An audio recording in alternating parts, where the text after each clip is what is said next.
Hi, Bo. I am so sorry that this took so long to get to you. I Life is crazy sometimes, and I'm just gonna apologize in advance. I don't know what's going on here. My calic is like acting up horribly today, so that's why I've kind of got my head cut off. So I don't know what this is. So anyway, let's get to your past life reading here real quick, okay? So again, I'm so sorry that it took so long.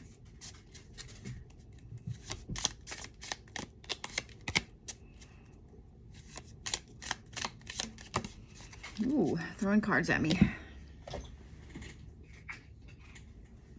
All right. You got to see my pajama pants because I'm working on my pajamas today.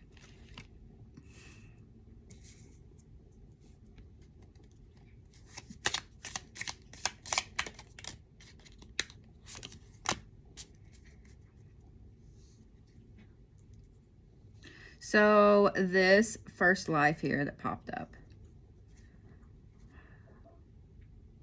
What's funny is I feel like this life affected you really deeply when you were younger, and it's starting to come back around and affect you again.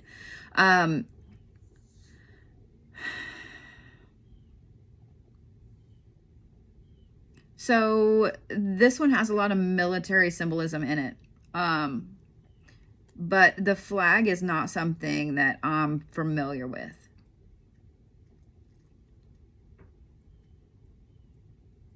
So it's red and white. But for some reason, like the flag I see, I don't feel like this is a country flag. I feel like this is, it's a banner. So I'm going to put this one, pretty far back. Because some of the symbolism that I see here also is not, there's nothing modern about the weaponry here. So when I say red and white banner, the banner itself is red with a lot of white embroidery on it. And I would say there may be a little touch of silver. So it may be silver. I don't know. But I'm only seeing like flashes as far as armor, as far as symbolism goes. So there's a lot of almost chainmail type here.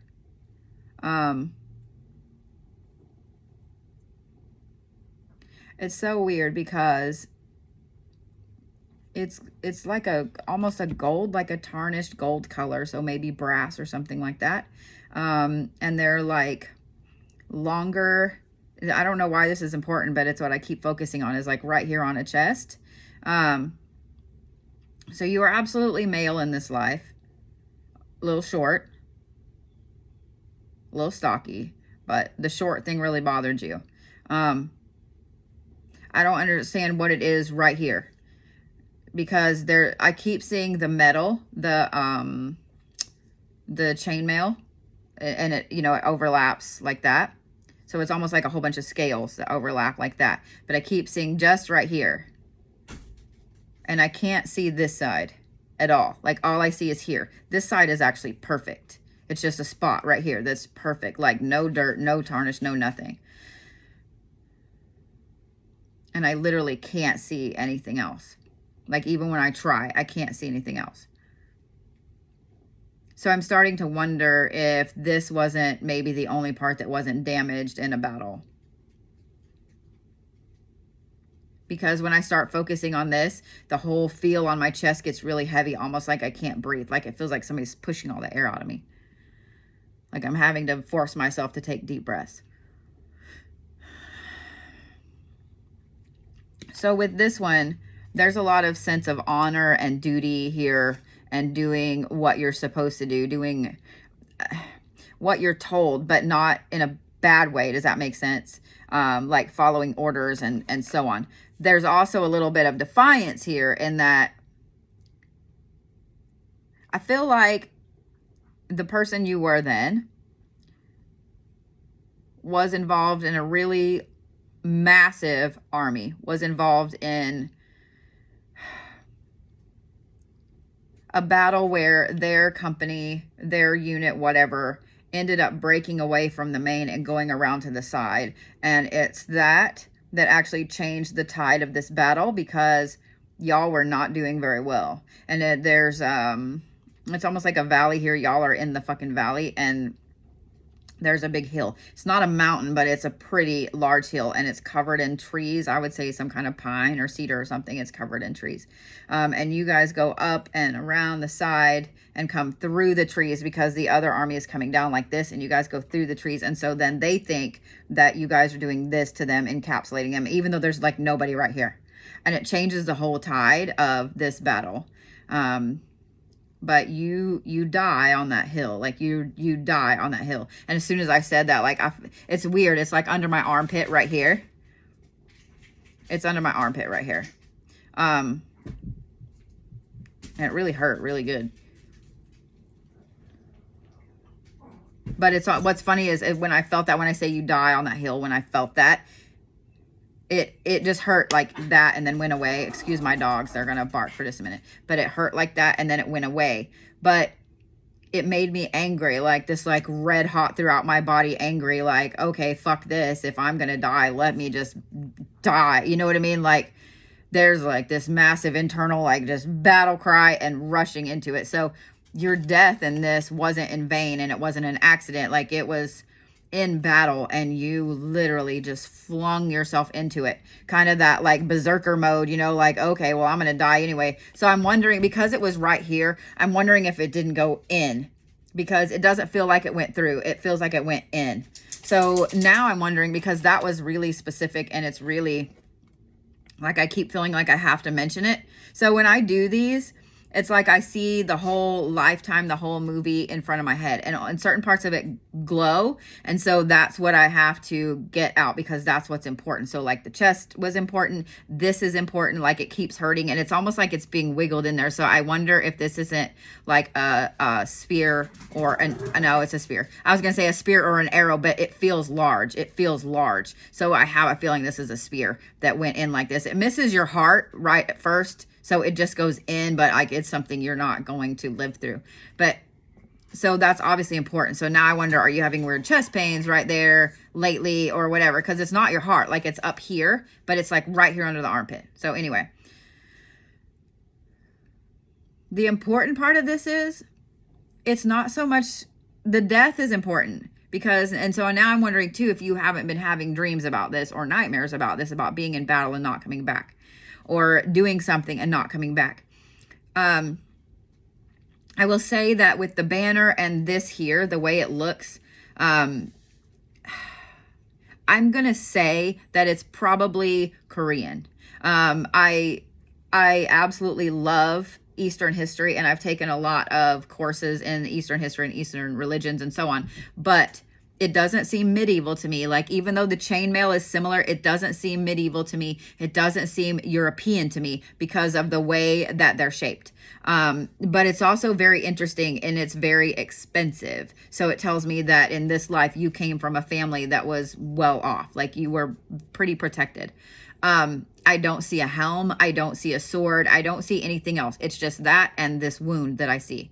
But this right here is enough to let me know it is not European. It's not European. I'm going to place it probably Korean. Very wealthy Korean. Anyway, but I don't see a lot of the beginning of this life, except that you were a male, and I see that you were one of, I'm going to say 2 or 3 boys, probably 3, but one isn't there very long. So I don't know if they pass away as a child or they're much older and they leave, whatever. I think they probably pass away as a child, because it's almost like they're gone after you're about 5. So I have a feeling that they probably passed away as a child. You're kind of the favorite son, but you're not the oldest. So I would bet you're probably the middle, and probably the oldest passed away. So then that passed down to you, if that makes sense. Excuse my dogs there. They got a little froggy once I started filming. So what's important to this is this sense of honor, and this sense of duty, and this sense of you need to do what you're supposed to be doing in the universe. And I feel like this affected you a lot when you were younger. I'm going to say probably about I'm going to say probably about 8, 9, 10. And now it's affecting you again. It's almost like it comes in circles. So you accomplished some of it when you were, 8, 9, 10. And now you've got this other drive that's making it to where you really, really feel like you have to do something, but you can't put your finger on what it is. And some of the cards that are drawn here are like good news. They're like good plans, hard work, purpose. The one that's bad is upside down, like work, achievement, success, things like that. So I would say that whatever this is that you're putting yourself into right now is going to be amazingly successful as long as you continue to hold on to that honor, that duty, etc. And just know that whatever this pain is that you're having right here is like residual in your soul. It's not, I wouldn't worry about it. You know what I mean? Like, get it checked out if you are worried about it, but I don't think it's anything to worry about. Okay. All right. So let's get the second one done. And I did not realize it was going to be this loud in here with my washer going. I got a brand new washer and dryer, or not brand new to me. And a little louder than I expected it to be. Woo, okay, cards going everywhere. Cards going everywhere. Oh shit, there's a lot of cards. Okay, all right.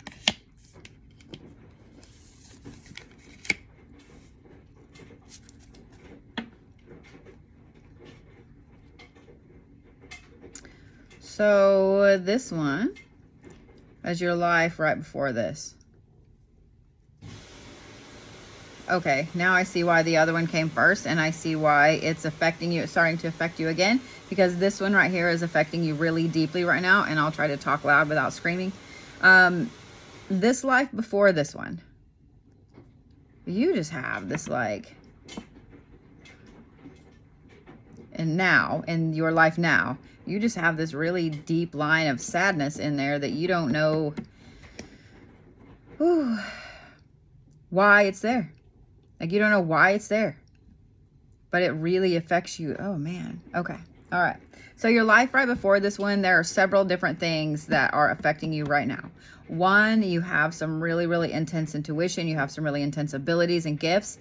Two, in the life previous to this, you did a lot of things and never were recognized for those things. And so you kind of feel like that now. Like, you always have to be doing something more, something bigger, something better, like more. And no matter what you do, it's not enough. And what's funny is it's not enough for you. It's enough for other people, but it's not enough for you for some reason. And you also always feel like there are things working against you, even when there may not be. So the life before this one, you were born a woman. And this, I'm going to put you up in like Massachusetts area, maybe a little bit north of Boston. I actually may be able to give you a name with this one too, because your first name is Emily.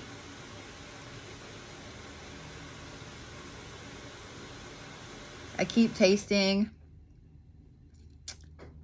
it's like some kind of bread, it's like really garlicky and oniony. It's like really good, but I keep tasting all of that. It's handmade. It's not like loaf, it's handmade. So I'm going to put this back around the end of the 1800s, like up to, I'm going to say like 1880, 1888. For some reason, 88 sounds right, 88. So I'm going to put you, I would say you were probably born in 88 or 89. I'm trying to get a last name for you. So it starts with H-E-M.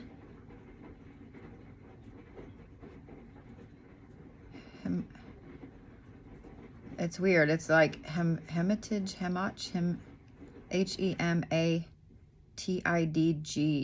I think. H-E-M-A, I think. If not, it's really close to that. But it's got D-G-E at the end. Okay.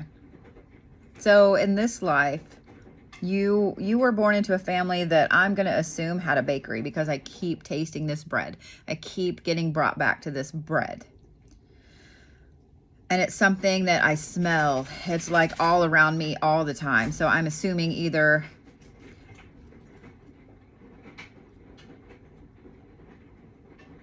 Okay, so it's like, so the shop I see is like you come in and the counter's like this, a big long L. So I don't know if it's just a bakery, if you have other things there, but there's huge windows out front.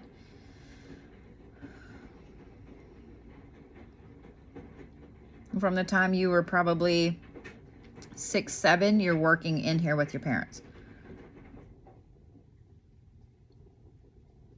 And I would say around the turn of the century, around the turn, 1900 coming in, you almost took over in a way. Like you're the forefront, you're out there in front. And what's funny is you're the only child. I feel like your parents probably couldn't have any more, because I feel like they try and try and try and try and try. And so you take that as you never being good enough. You never being enough, because they're always talking about having another child, why they can't have another child. They want another child. They want a boy. They want this. They want this. They want this. And it comes across, and I don't think they meant it this way, but it comes across to you as always not being good enough. So you strive to do all of these things, like you go out of your way to make business go better and to get the word out and to be an amazing person. And you end up getting into, some of it is like the women's suffrage movement and so on. Like you really, really do everything you can. Like you marry a very, very wealthy man, high standing politically, socially, like you do all these things. And no matter what you do, you feel like it's never enough. Like you actually had a really good life here. It's just you took that to heart, that it's never enough. And so you always felt like you didn't get rewarded. You didn't get the praise, even though your husband really, really loved you. And even though he made sure to praise you for all these things to everybody, you always, the ones you really needed it from were your parents, and you never got it from them.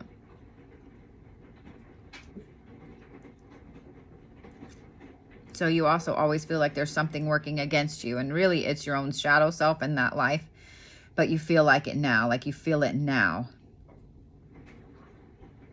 So in this life too, I don't think you had children, because I see the husband, I see the house, I see the parties, I see the social work, I see all the things, but I don't see children. And I don't know if you chose to not have children or you couldn't have children in this life.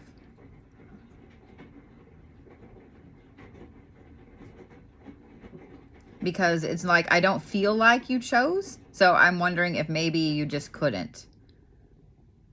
Or something. There's some reason why you couldn't. But it's like, I can't understand why. So it's like you may not have ever known why you couldn't have children in this life.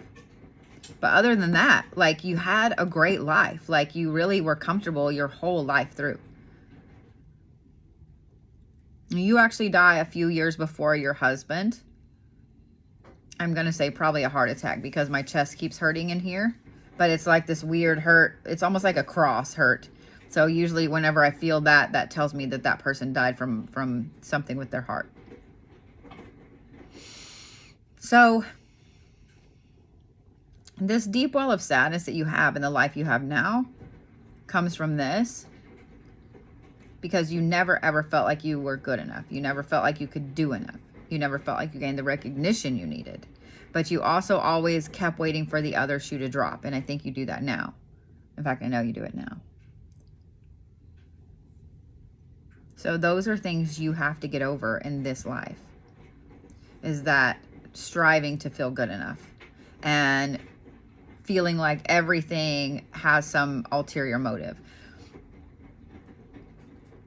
The intuition, however, I have a feeling that this is poking up more and more and more for you in this life right now, especially right now. So I kind of find it interesting sometimes when it takes me a while to get a reading done, because I've sat down to do your reading like multiple times and something always fucking happens. I have a feeling that if you had heard this a month ago, 2 months ago, it wouldn't have affected you the same as it does right now. Because your intuition is like going through the roof right now. And I have a feeling you're probably gaining new gifts as well, and probably second guessing everything that you were taught as a kid. So those are things that you need to work on for you, not for anyone else, for you. But I will tell you this, you are absolutely enough in this life. You just have to believe that for you. It's something that you didn't get over in the last life, and it's spilling over now. So don't compare yourself to other people. I know that it's hard to not do that. Trust me, I know. And you see other people doing this and doing that and getting this and getting that, and then you're like, you kind of get jealous of them a little bit.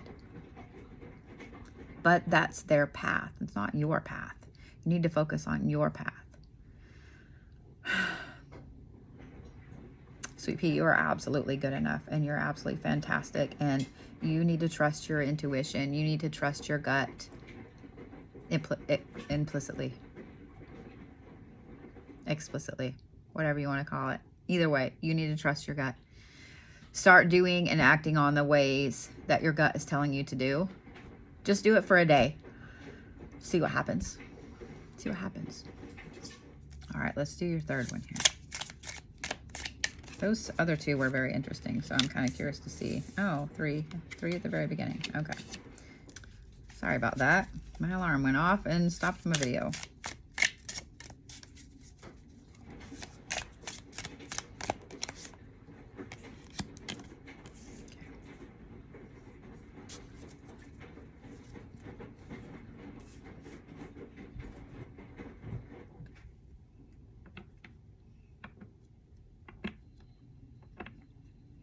You have just kind of been everywhere and done everything. And I think, okay.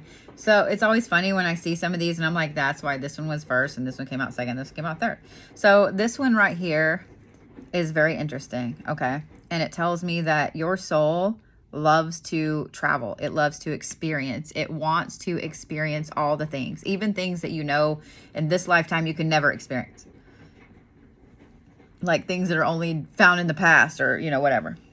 But your soul strives to experience everything. So here's the thing. This life here, I'm going to put it back probably around 700 AD.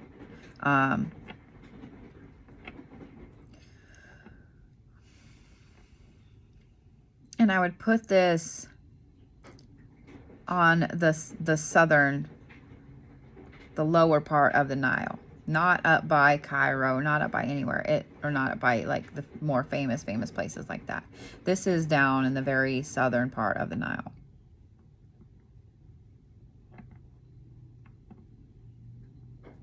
And I will say that this life here is one where it started off that you should have been able to do things, to go places. You were born a woman here, but you were born to... It's interesting. Okay, so it's like your family has money. Your family has land. Your family has all the things it needs. You have shops. I mean, literally, it's like this whole little empire. But you guys literally are nomadic and travel all over the place and then come back. So you started off your life doing those things, like traveling, doing the things. But when you're about 14, you're married off to somebody that had a huge dowry. And this person that you were married off to, your parents married you off to them because they felt like that was a good deal. This was a much older person who had multiple wives, and you were the youngest. And so a lot of the other wives mothered you, like they kind of mothered you. They were old enough to be your mother. They mothered you. And you were really made to do things against your will that you didn't want to do because you didn't like this guy. Like, he's not a nice guy. And so I think a lot of the ladies really tried to protect you as much as they could. Like, they did not approve of what he was doing. A couple of them were mean, you know, the older ones, but they really tried to mother you.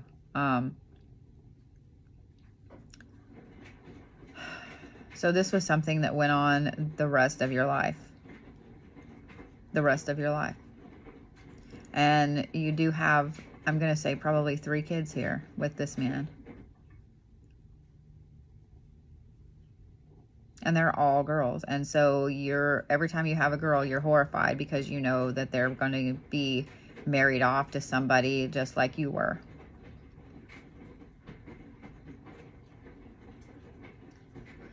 And it's like you feel like you're stuck. You're stuck in this loop. And so you miss traveling. You miss doing things. You miss going out. You miss your family. You miss your parents. Like, because you're just taken away from them.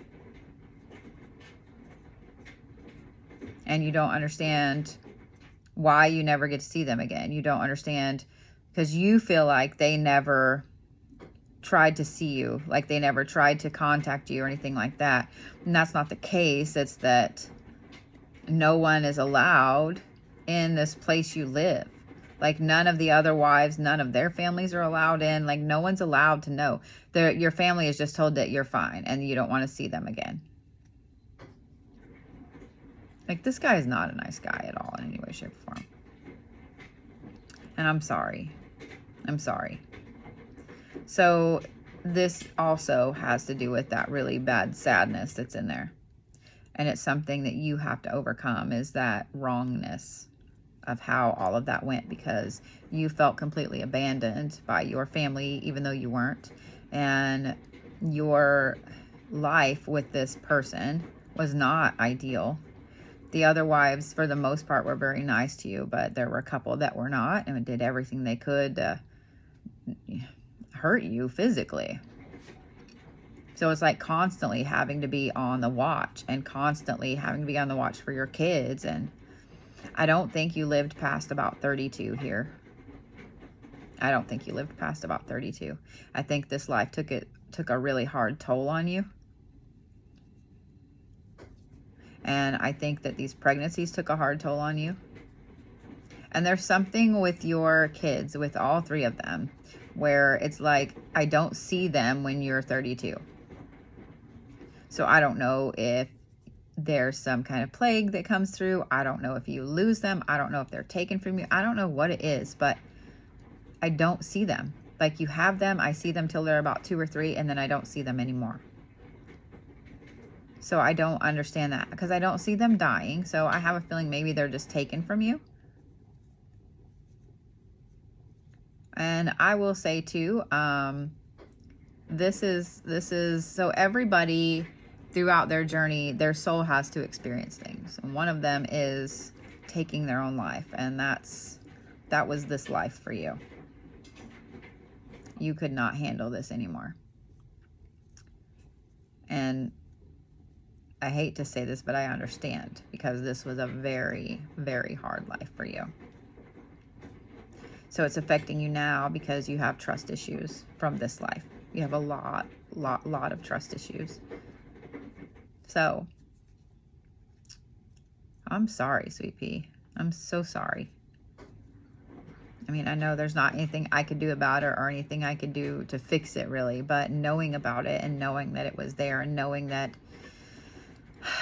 at least you've got some of that stuff off your checklist. It's still coming back now because you just don't trust anybody. Like on the surface, you give everybody the benefit of the doubt. You trust everybody a tiny bit. But underneath, you don't trust anybody. You feel like you always have to be on the watch for people that are going to mess you over or whatever. And I'm sorry. That's a terrible way to be. And unfortunately, the world now makes it to where that's a skill that you have to have. So, I mean, it's a good and bad affecting you now. But this last one's kind of a hard life, sweetheart, and I'm so sorry. But all those things are affecting you really deeply now. I will say that with this one, it wasn't a hard death. It wasn't a hard death. You just mixed up something, you drank it, and you never woke up. So, yeah. So now I'm wondering if you have a fear of going to sleep sometimes. Anyway. Sorry this took me so long to get it to you, but like I said, I have a feeling, seeing how deep these were, I have a feeling that it wouldn't have meant what it does right now. So I hope these help you figure some things out, and I hope that they explain some things for you.